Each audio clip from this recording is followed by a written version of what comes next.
Price Lord. தேவனுடைய நாமம் மகிமைப்படுவதாக. இந்த வேளையில கூட பிரியமான தேவனுடைய ஜனங்களை இப்பொழுதும் கூட நம் கர்த்தருடைய வார்த்தையை கேட்க போகிறோம். அந்த வார்த்தை நம்மை பலப்படுத்தக்கூடியதாக இருக்கிறது, அந்த வார்த்தை நம்மை திடப்படுத்தக்கூடியதாக இருக்கிறது. ஆகையினால ஒரு சிறிய ஜெபத்தை ஏறெடுத்து வார்த்தைக்கு நேராக கடந்து சென்று தேவனுடைய நாமத்தை நாம் மகிமைப்படுத்துவோம். ஸ்தோத்திரம் ஆண்டவரே, எங்களை அதிகமாக நேசிக்கின்ற நல்ல கர்த்தாவே, உம்மை நன்றியோடு நாங்கள் உம்மை ஸ்தோத்தரிக்கிறோம். உம்முடைய நாமம் மகிமைப்படுவதாக. இந்நாளில் கூட கேட்கப்படுற வார்த்தை ஒவ்வொருடைய இருதயத்துக்குள்ளும் பதியட்டும் ஆண்டவரே.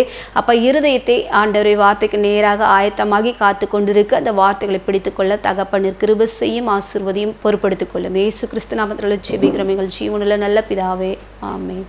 ஹல்லேலூயா. தேவனுடைய நாமம் மகிமைப்படுவதாக. பிரியமானவர்களை, கர்த்தர் நம்மோடு பேசக்கூடியவராக இருக்கிறார். அவர் பேசும் பொழுது அவருடைய வார்த்தைக்கு நாம் செவி கொடுக்க வேண்டும். செவி கொடுத்து அந்த வார்த்தையை அப்படியே விட்டுவிடாதபடிக்கு நம்முடைய இருதயம் என்னும் பலகைகளை எழுதி வைத்துக் கொள்ளும் பொழுது அதனுடைய ஆசீர்வாதத்தை நம்மால் பெற்றுக்கொள்ள முடியும். ஆகையினால தான் தேவனுடைய வார்த்தைகள் கிடைத்த உடனே அவைகளை உட்கொள்ள வேண்டும். அவைகளை உடனே என்ன பண்ணணுமா, பற்றிக்கொள்ள வேண்டும். நம்முடைய வார்த்தைகள் கிடைத்த உடனே அவைகளை ஆவென்று உட்கொண்டேன் என்று சொல்லி எரேமியா சொல்லுகிறது போல அந்த வார்த்தைகளை நீங்க பிடித்து கொண்டீங்கன்னு சொன்னா திடமாய் வாழ முடியும், சாட்சியாய் இருக்க முடியும். கர்த்தர் நம்மளை அழைத்திருக்கிறார்.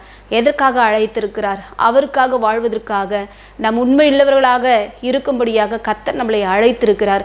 நீதியின் பாதையில் நடக்கும்படியாக கர்த்தர் நம்மளை அழைத்திருக்கிறார். நம்மை அழைக்கும் பொழுது தேவன் தாமே அவருடைய உண்மை நிமித்தமாக உன்னையும் என்னையும் கர்த்தர் அழைத்திருக்கிறார். ஆகையினால தான் நாம் எப்படி நடந்து கொள்ள வேண்டும் என்று புரிந்து செயல்படக்கூடியவர்களாக நாம் இருப்போம். நாம் வாசிக்கலாம் 1 தெசலோனிக்கேயர் புஸ்தகத்தில் 5ஆம் அதிகாரம் 24வது வசனம். உங்களை அழைக்கிறவர் உண்மையுள்ளவர், அவர் அப்படியே செய்வார். ஹல்லேலூயா.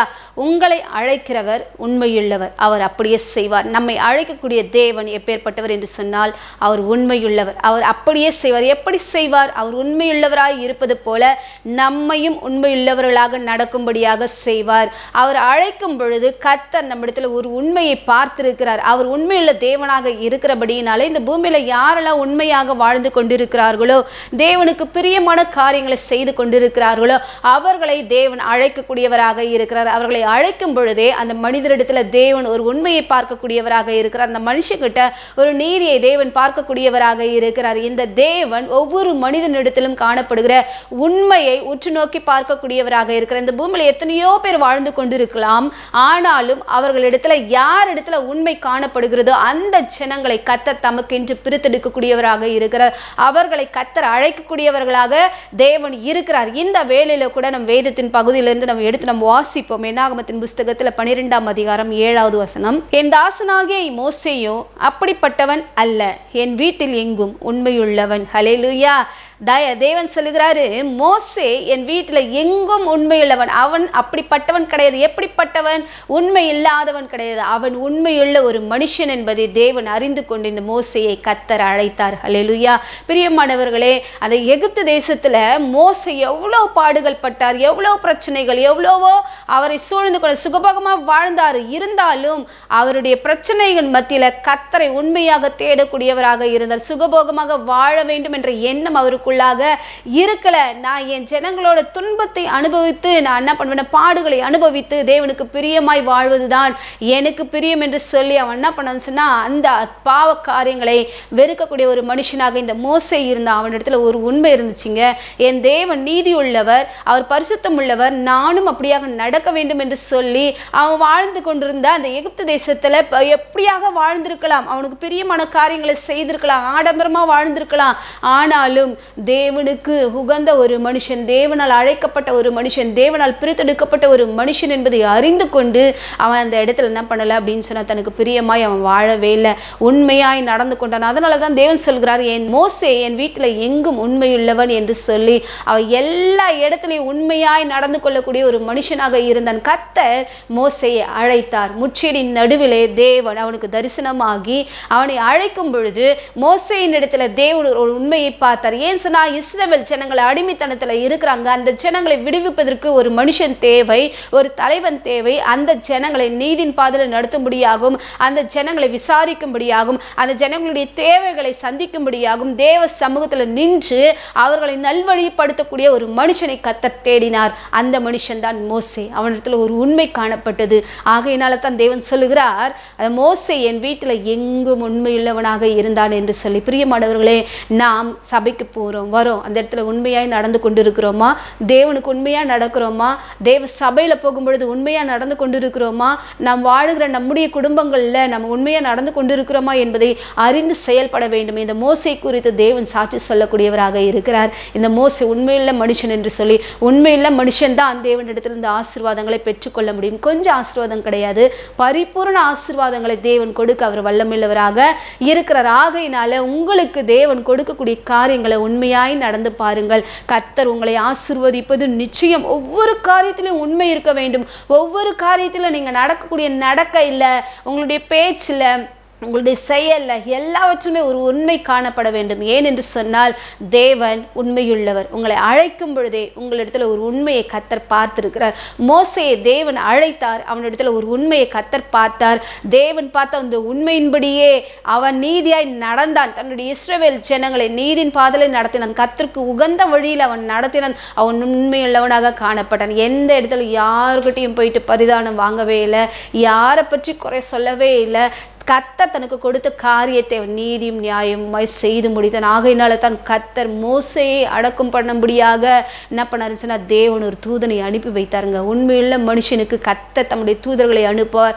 கர்த்தரே இறங்கி வருவார். கர்த்தர் அவனுடைய தேவைகளை சந்திப்பார். நீங்க உண்மையா நடந்து பாருங்கள். கர்த்தர் உங்களை நிச்சயமாக ஆசீர்வதிப்பது உண்மை. ஆகையினால பிரியமானவர்களே, நீங்க நடக்கிற பாதை எப்பேற்பட்டது என்பதை அறிந்து கொள்ள வேண்டும். உண்மையாய் நடந்த ஆசீர்வாதம் உங்களுடைய வாழ்க்கையில உனக்கு கிடைக்கும். நீ உண்மையற்றவனாக இருந்தாய் என்று சொன்னால் உங்ககிட்ட எந்த ஆசீர்வாதமோ இருக்காது. வறுமையில வாழ்வன், தேவைகள் சந்திக்கப்படாது, குறைவுகளோடு இருப்ப. அந்த குறைவுகளின் மத்தியில கர்த்தரை முறுமுறுத்து கொண்டிருப்ப.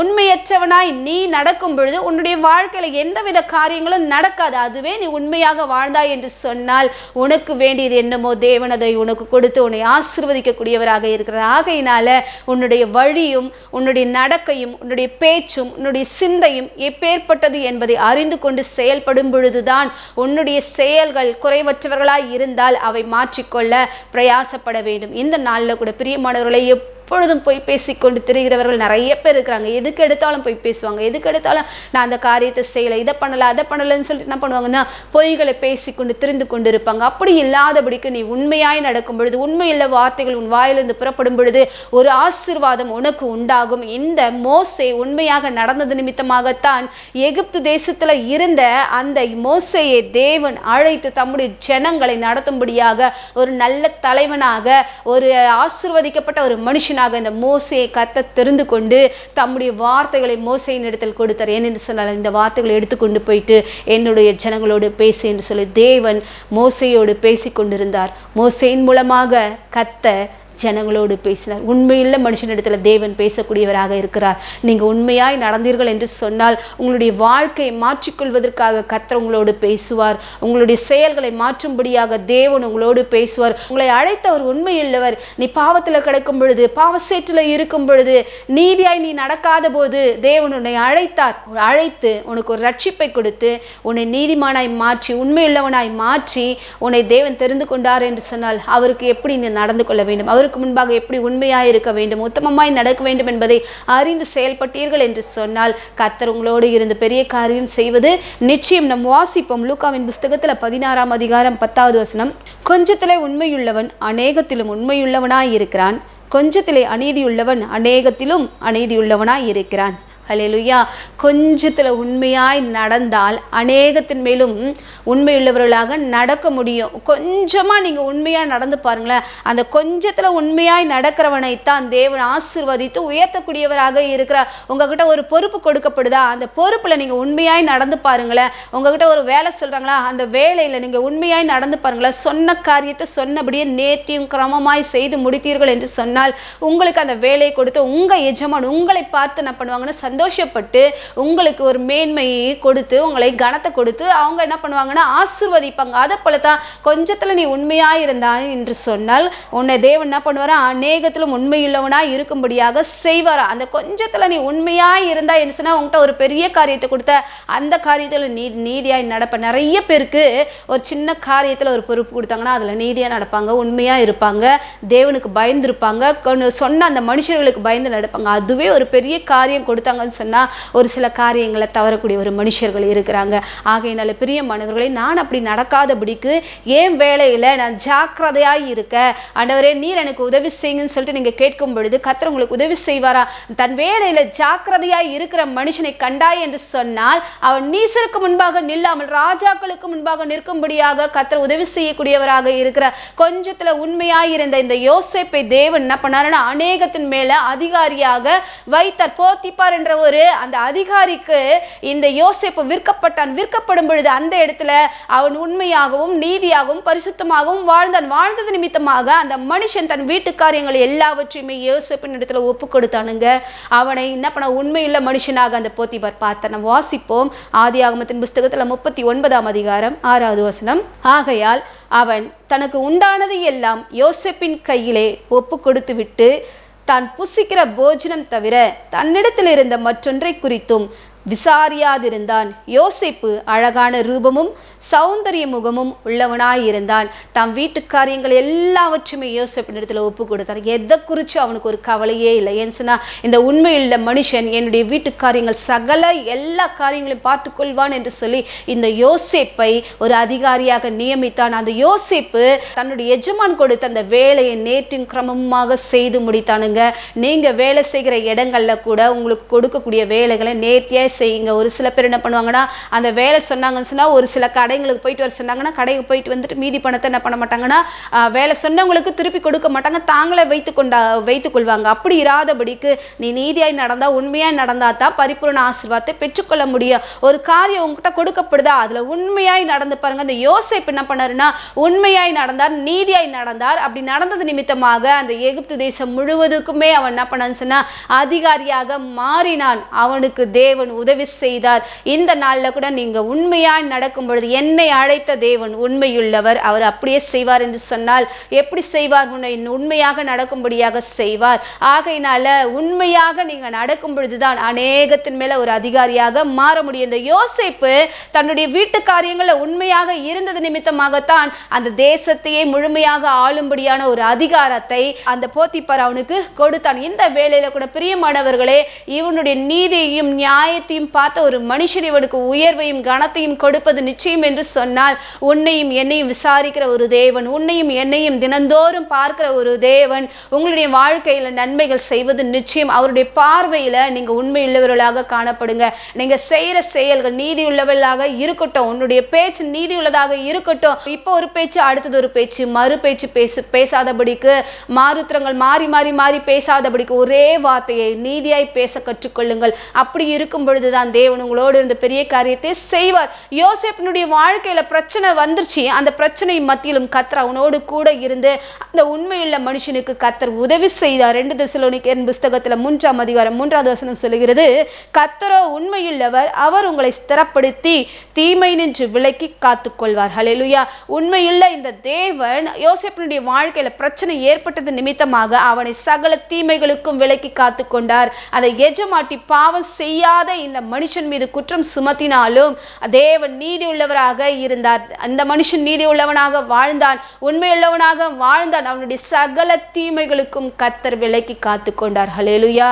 தேவ சமூகத்தில் காத்திருக்கிற உங்களை தேவன் உயர்த்துவது நிச்சயம். ஆகையினால பிரியமானவர்களே, எந்த மனுஷன் மீது குற்றம் சொன்னாலும் எந்த மனுஷன் மீது குறை சொன்னாலும் நீ உண்மையாகவும் நீதியாகவும் நடந்தாயே என்று சொன்னால் உயர்வு என்பது நிச்சயம். இந்த யோசேப்பு தன்னுடைய நிலையிலே திரும்பவும் நிறுத்தப்பட்டான். தன்னுடைய இழந்த கனத்தையும் மேன்மையும் திரும்பவும் பெற்றுக்கொண்டது உண்மை என்று சொன்னால் உங்களுடைய வாழ்க்கையிலும் தேவன் உங்களுக்கு நன்மை செய்வார். சகல தீமைகளுக்கும் உங்களை விலக்கி காத்து கொள்ளக்கூடியவராக இருக்கிறார். தம்மை தேடுகிற ஜனங்களுக்கு தேவன் நன்மையை அளிக்கக்கூடியவராக இருக்கிறார். பிரியமானவர்களே, உங்களுடைய வாழ்க்கையை கர்த்தரிடத்துல இந்த வேளையில ஒப்பு கொடுங்க. எந்தெந்த காரியத்துல நீதியற்றவர்களாய் நடந்தீர்களோ, உண்மை இல்லாதவர்களாய் நடந்தீர்களோ, குடும்பங்களுக்குள்ளாக பெற்றோருக்கும் மனைவிக்கும் உண்மையற்றவர்களாக நான் நடந்தது உண்டு. ஒரு தீர்க்கதரிசியாய் என்னை மன்னியும், நான் உண்மையாய் நடப்பதற்கு தகப்பனே நீர் கிருபை தாரும் என்று சொல்லி கேட்கிறவங்களுடைய வாழ்க்கையில தேவன் தாமே நிச்சயமாக இடைப்பட்ட அற்புதங்கள் செய்வது நிச்சயம். ஆகையினால இந்த வேளையில கூட நம்மை தாழ்த்தி தேவ சமூகத்தில் அர்ப்பணிப்போம். கர்த்தர் பெரிய காரியங்களை செய்வார். தேவன் தாமே இந்த வார்த்தைகளை ஆசீர்வதிப்பாராக. நாம் செபிக்கலாம். ஸ்தோத்திரிக்கிறோம் ஆண்டவரே, எங்களை அதிகமாக நேசிக்கின்ற நல்ல தகப்பனே, உம்மை நன்றியோடு நாங்கள் உம்மை ஸ்தோத்திரிக்கிறோம். இந்த வேளையில கூட கேட்ட வார்த்தையின்படியாக ஒவ்வொருவரும் நீதியாய் உண்மையாய் உத்தமமாய் நடக்கும்படியாக தேவன் கிருபை செய்ய போறதற்காக எமக்கு ஸ்தோத்திரம் ஆண்டவரே. அப்பா, கொஞ்சத்துல உண்மையுள்ள மனுஷனை நீர் ஆண்டவரே அநேகத்தின் மேலும் அதிபதியாக வைக்கக்கூடியவர். யோசேப்பினுடைய வாழ்க்கையில ஆண்டவரே நடந்த அந்த உண்மையான காரியங்களை ஆண்டவரே பார்த்த தேவன் ஆண்டவரே நீர் தாமே உயர்த்தி வைத்தது போல யாரெல்லாம் ஆண்டவரே அப்பா தன்னுடைய ஜீவியத்தில் ஆண்டவரே அர்ப்பணிக்கப்பட்டவர்களாய் உண்மையாய் நடக்கிறார்களோ எல்லாரையும் தேவன் நீர் ஆசீர்வதித்து உயர்த்த போறதற்காக நன்றி செலுத்துகிறோம். தாழ்த்தி ஒப்புக் கொடுக்கிறோம். இயேசுவின் மூலமாக ஜெபிக்கிறோம் ஜீவனுள்ள நல்ல பிதாவே, ஆமென்.